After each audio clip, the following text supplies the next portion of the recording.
forsaken me? हे मेरे परमेश्वर, हे मेरे परमेश्वर, तूने मुझे क्यों छोड़ दिया? प्रियो, आप सबको जय मसीह की। मेरा नाम गौरव मनी है और मैं सदस्य हूँ Emmanuel Baptist church Civil Lines Delhi का और EY कंपनी में as an assistant manager job करता हूँ। प्रियो, मैं कोई पास्टर नहीं हूँ, मेरे पास कोई डिग्री नहीं है, लेकिन मैं एक विश्वासी हूँ प्रभु में। बचपन से ही मुझे बाइबल पढ़ने का और वचन तैयार करने का बहुत मुझे अच्छा लगता है, अंदर से एक फीलिंग आती है। और इस वर्ष मैंने अपने चर्च में गुड फ्राइडे के मौके पर चौथे वचन से बातचीत की और वही मैं आपके सामने रख रहा हूँ। और अगर कुछ गलती हो जाए तो प्लीज मुझे करेक्ट कीजिए, अन्यथा मैं अपने आप को बहुत सौभाग्यशाली समझूंगा कि मेरे इस छोटे से वचन के जरिए से मैं परमेश्वर का वचन आप सब तक पहुंचने में कामयाब हो पाया। आइए शुरू करते हैं। प्रियो, यीशु मसीह के द्वारा क्रूस पर से बोले गए चौथे वचन का जिक्र नए नियम की पहली दो किताबें यानी मत्ती और मरकुस में किया गया है। हम पढ़ें, मत्ती में लिखा है, मत्ती 27 और उसके 46 में, कोई 3 बजे के आसपास यीशु ने ऊंचे स्वर में पुकारा, एली एली लमा शबक्तनी, अर्थात मेरे परमेश्वर तूने मुझे क्यों छोड़ दिया। वहीं हम पढ़ें, मरकुस 15 और उसके 34 में लिखा है, दिन के 3 बजे ऊंचे स्वर में पुकारते हुए यीशु ने कहा, एलोई एलोई लमा शबक्तनी, अर्थात मेरे परमेश्वर तूने मुझे क्यों भुला दिया। वहीं दाऊद ने भी अपने भजन में इस बात का जिक्र किया है। हम पढ़े भजन संहिता 22 और उसके 1 में लिखा है, हे मेरे परमेश्वर तूने मुझे क्यों भुला दिया, मुझे बचाने के लिए तो क्यों बहुत दूर है, मेरी सहायता की पुकार को सुनने के लिए तू बहुत दूर है।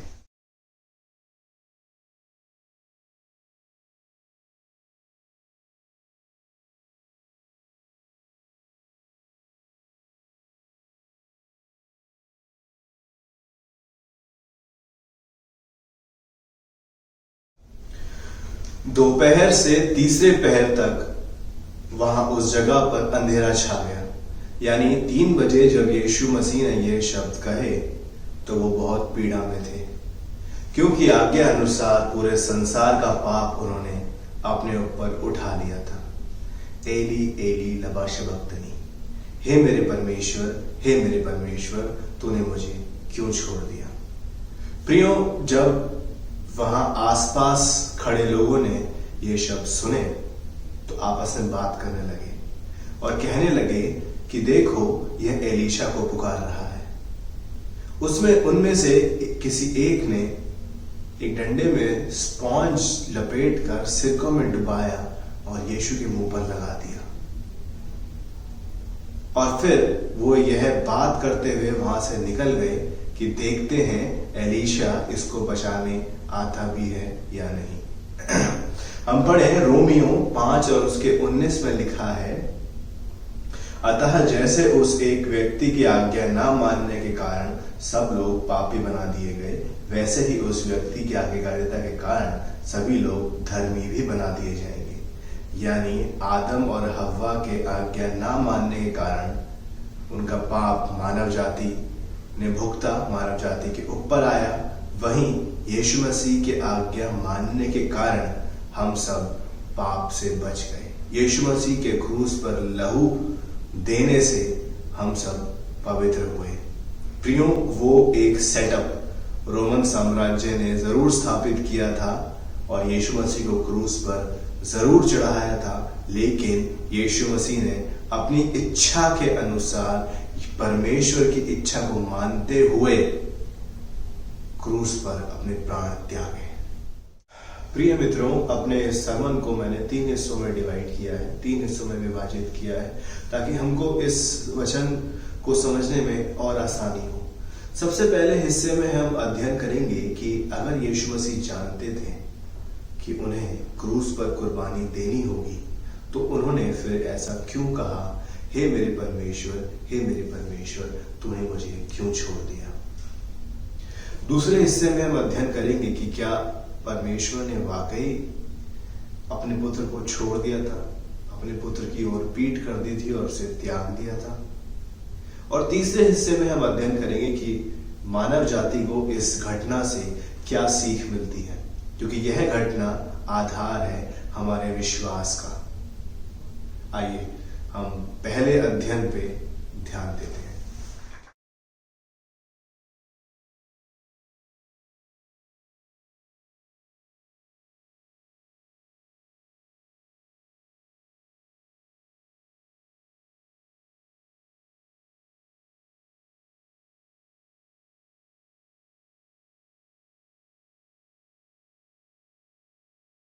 आइए पहले पॉइंट की ओर ध्यान लगाते हैं, जिसमें लिखा है कि अगर यीशु मसीह जानते थे कि उन्हें क्रूस पर कुर्बानी देनी होगी, तो फिर उन्होंने ऐसा क्यों कहा कि हे मेरे परमेश्वर, हे मेरे परमेश्वर, तूने मुझे क्यों छोड़ दिया।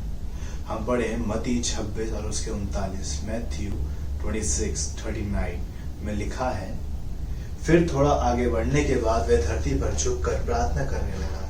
उसने कहा, हे मेरे परम पिता, यदि हो सके तो यातना का यह प्याला मुझसे टल जाए, फिर भी जैसा मैं चाहता हूं वैसा नहीं, बल्कि जैसा तू चाहता है वैसा ही कर। प्रियो, यीशु मसीह को आभास हो गया था कि आगे क्या होने वाला है। मनुष्य के रूप में उन्हें पीड़ा सहनी होगी मेरे लिए और आपके लिए, ताकि मैं और आप बचाए जाएं। यीशु मसीह, जिनको हम बैतलहम से जानते हैं, नाजरत से जानते हैं, काना शहर से जानते हैं, गलील से जानते हैं, जिन्होंने हमें आए हमारे बाप की दुआ करना सिखाया, एक बार वो पानी पर भी चले, लेकिन इस वक्त क्रूस पर लटके हुए उनकी सिचुएशन, उनकी कंडीशन ऐसी है कि वो प्रॉपरली सांस तक भी नहीं ले पा रहे हैं। विभिन्न आश्चर्य कर्म उन्होंने किए। एक विवाह समारोह में पानी को दाखरस ने बदल दिया। 5 रोटी और 2 मछली से 5000 लोगों का पेट भरा। लाजर को जीवित किया, अंधे को आंखें दी, कोढ़ी को चंगा किया, और हमेशा यही कहा कि जा, तेरे विश्वास से तुझे चंगा किया। वो यीशु मसीह जिन्होंने हमारे लिए 39 कोड़े खाए, हाथ और पैरों में कील से छेद दिए गए, सर पे कांटों का ताज रख दिया गया, इतना भारी क्रूस उठाकर हमारे लिए वो चले। इसके बावजूद हे मेरे परमेश्वर, हे मेरे परमेश्वर, तूने मुझे क्यों छोड़ दिया। यह स्टेटमेंट, यह पीड़ा इस बात को रिफ्लेक्ट करता है कि उनकी यह पीड़ा फिजिकल तो थी ही, लेकिन उससे ज्यादा स्पिरिचुअल और इमोशनल पीड़ा थी, क्योंकि एक पिता ने अपने पुत्र से मुंह फेर लिया था, और जो जख्म दिखाई नहीं देते वही सबसे ज्यादा गहरे होते हैं। इसके साथ साथ उन्हें इस बात का भी दुख था कि कल तक जो भीड़ उनके पीछे होसन्ना के नारे लगा रही थी, आज इस मुश्किल घड़ी में उनके पास नहीं थी, और जो लोग उनके आसपास थे वो सिर्फ उनका ठट्टा, उनका मजाक उड़ा रहे थे। प्रियो, यीशु मसीह की यह पीड़ा फिजिकल से ज्यादा इमोशनल, स्पिरिचुअल और साइकोलॉजिकल पीड़ा बन चुकी थी। इस हिसाब से हे मेरे परमेश्वर, हे मेरे परमेश्वर, तूने मुझे क्यों छोड़ दिया, जायज है, क्योंकि उनको आभास हो गया था कि यह पीड़ा उन्होंने अकेले ही सहनी है, मेरे लिए और आपके लिए। हम पढ़ें, लिखा है मत्ती 26:55 और उसके 56 में, उसी घड़ी यीशु ने भीड़ से कहा, क्या तुम तलवारें और लाठियां लेकर मुझे डाकू के समान पकड़ने के लिए निकले हो? मैं हर दिन मंदिर में बैठकर उपदेश दिया करता था, और तब तुमने मुझे नहीं पकड़ा, परंतु यह सब इसलिए हुआ कि भविष्यवक्ताओं के वचन पूरे हों। तब सब चेले उसे छोड़कर भाग गए। प्रियो, यीशु मसीह का क्रूस पर बलिदान देना जरूरी था, ताकि भविष्यवक्ताओं के वचन पूरे हों। प्रभु यीशु मसीह ने परमेश्वर की आज्ञा का पालन किया और अपना बलिदान देकर हमें पापों से मुक्त किया।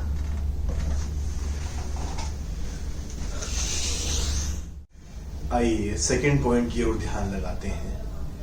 क्या परमेश्वर ने वास्तव में अपने बेटे को छोड़ दिया था?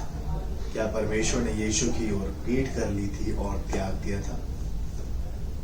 हम पढ़ें गलतियों 3 और उसके 13 में लिखा है, मसीह ने हमारे शाप को अपने ऊपर लेकर व्यवस्था के विधान के शाप से हमें मुक्त कर दिया। शास्त्र कहता है, हर कोई जो वृक्ष पर टांग दिया जाता है शापित है। यीशु मसीह हमारे लिए शापित बने। प्रियो, परमेश्वर पाप नहीं देख सकते, परमेश्वर पाप से घृणा करते हैं, परमेश्वर पवित्र हैं, उनका पाप से कोई मेल नहीं है। वो पाप, इसलिए उन्होंने यीशु मसीह से मुंह फेर लिया ताकि हम सब पाप से मुक्त हो जाएं। लेकिन एक पिता अपने पुत्र को कभी नहीं त्यागता। हम पढ़ें यूहन्ना 1 और इस 1 से 2 में लिखा है, आदि में शब्द था, शब्द परमेश्वर के साथ था, शब्द ही परमेश्वर था, यह शब्द ही आदि में परमेश्वर के साथ था। हम पढ़ें यूहन्ना 10 17 से 18 में लिखा है, परम पिता मुझे इसलिए प्रेम करता है कि मैं अपना जीवन देता हूँ ताकि मैं उसे फिर वापस ले सकूं। इसे मुझसे कोई लेता नहीं है, बल्कि मैं अपनी इच्छा से इसे देता हूं। मुझे इसे देने का अधिकार है। यह आदेश मुझे मेरे परम पिता से मिला है। तो पिता और पुत्र अंत तक एक ही है। हम पढ़ें यूहन्ना 16 और उसके 32 में लिखा है, सुनो समय आ रहा है, बल्कि आ ही गया है, जब तुम सब तितर बितर हो जाओगे और तुम में से हर कोई अपने अपने घर लौट जाएगा और मुझे अकेला छोड़ देगा, किंतु मैं अकेला नहीं हूं क्योंकि मेरा परम पिता मेरे साथ है। प्रियो, यीशु मसीह जानते थे कि सब उन्हें छोड़ देंगे अकेला, लेकिन उनका परमेश्वर उन्हें कभी भी नहीं छोड़ेगा। हम कह सकते हैं कि परमेश्वर ने यीशु मसीह को छोड़ा नहीं था, बल्कि कुछ समय के लिए मुंह फेर लिया था, क्योंकि वो चाहते थे कि यीशु मसीह का बलिदान हो और मैं और आप पाप के उस नाश से मुक्त हो जाए। और अगर यीशु मसीह चाहते तो परमेश्वर की इच्छा को टाल भी सकते थे। हम पढ़ें मत्ती 26:51 और 54 में लिखा है, फिर जो लोग यीशु के साथ थे उनमें से एक ने तलवार खींच ली और वार करके महायाजक के दास का कान उड़ा दिया। तब यीशु ने उससे कहा, अपनी तलवार को म्यान में रखो, जो तलवार चलाते हैं वे तलवार से ही मारे जाएंगे। क्या तुम नहीं सोचते कि मैं अपने परम पिता को बुला सकता हूँ और मैं तुरंत स्वर्गदूतों की 12 सेनाओं से भी अधिक मेरे पास भेज देगा? किंतु यदि मैं ऐसा करूं तो शास्त्रों की लिखी ये कैसे पूरी होगी कि सब कुछ ऐसा ही होना है। प्रियो, यीशु मसीह ने खुद अपनी मर्जी से परमेश्वर की इच्छा को मानते हुए अपने जीवन का बलिदान दिया। कितना बड़ा बलिदान यीशु मसीह ने हमारे लिए दिया। और हम सबको पता है गोल्डन वर्स यूहन्ना 3:16, क्योंकि परमेश्वर ने जगत से ऐसा प्रेम किया कि उसने अपना इकलौता पुत्र दे दिया, ताकि जो कोई उस पर विश्वास करे वो नाश ना हो परंतु अनंत जीवन पाए। ऐसा होना जरूरी था ताकि व्यवस्था के विधान को पूरा किया जा सके।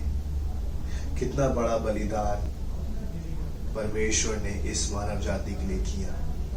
देखिए और महसूस कीजिए उस बलिदान को कि उसने अपना इकलौता पुत्र दे दिया ताकि हम पाप से बचाए जाए, हम नाश ना हो परंतु अनंत जीवन पाए। तीसरे पॉइंट की ओर ध्यान लगाते हैं जिसका शीर्षक है कि मानव जाति को इस घटना से क्या सीख मिलती है, क्योंकि यह घटना आधार है हमारे विश्वास का। प्रियो, जब मैं यह स्क्रिप्चर पढ़ रहा था, जब मैं इस चौथे वचन की ओर ध्यान कर रहा था, मंथन कर रहा था, अपने नोट्स में तैयार कर रहा था, तो मैंने कहीं भी नहीं देखा ऐसा लिखा हुआ कि यीशु मसीह ने कहा हो कि हे परमेश्वर, मेरे कंधे में बहुत दर्द हो रहा है, मैं सांस नहीं ले पा रहा हूं, मेरे पैर में से खून निकल रहा है, मेरे बदन पर कपड़े बहुत कम हैं। कभी भी उन्होंने ऐसी शिकायत नहीं की। लेकिन जब हम पीड़ा में होते हैं तो हम ऐसा महसूस करते हैं कि प्रभु में हमारा जीवन बीमा हो चुका है, हमारा लाइफ इंश्योरेंस फुल्ली कवर्ड है। प्रियो, ऐसा नहीं होता है। मसीह जीवन को अपनाना यह नहीं होता है कि हमारे जीवन में कष्ट कभी नहीं आएंगे। कष्ट तो आएंगे और जरूर आएंगे, लेकिन मसीह जीवन में रहते हुए हम उन तमाम कष्टों से ऐसे पार पा जाएंगे जैसे बहुत छोटे कष्ट हों, क्योंकि हमारा प्रभु इतना महान है कि उसके आगे सारी रुकावटें, सारी मुसीबतें, सारे कष्ट एकदम छोटे जान पड़ते हैं। हमको प्रभु यीशु मसीह को फील करना है। हम इस संसार के नहीं है, यह हमको फील करना है। एक एरोप्लेन सबसे ज्यादा सुरक्षित जमीन पर होता है, लेकिन वो जमीन पर होने के लिए नहीं बनाया गया है, वो आसमान पर उड़ने के लिए बनाया गया है। हमारा जीवन भी ऐसा ही है। हमको भी आसमान पे उड़ना है, उन तमाम ऊंचाइयों को छूना है जो प्रभु ने हमारे लिए रख छोड़ी है, और अपने जीवन से परमेश्वर की महिमा करनी है और इस प्रचार को फैलाना है। हमारा जीवन एक एग्जाम्पल होना चाहिए उन तमाम मसीहों और गैर मसीहों के लिए कि हाँ, इसमें मसीहत झलकती है। परमेश्वर इस वचन के द्वारा आपको बहुत आशीष दे। उम्मीद है आपको यह वचन पसंद आया होगा, अच्छा लगा होगा, और मैं कोशिश करूंगा कि आगे और भी ऐसे वचन, छोटे छोटे वचन बनाऊं और आपके साथ शेयर करूं। आप सभी को जय मसीह की।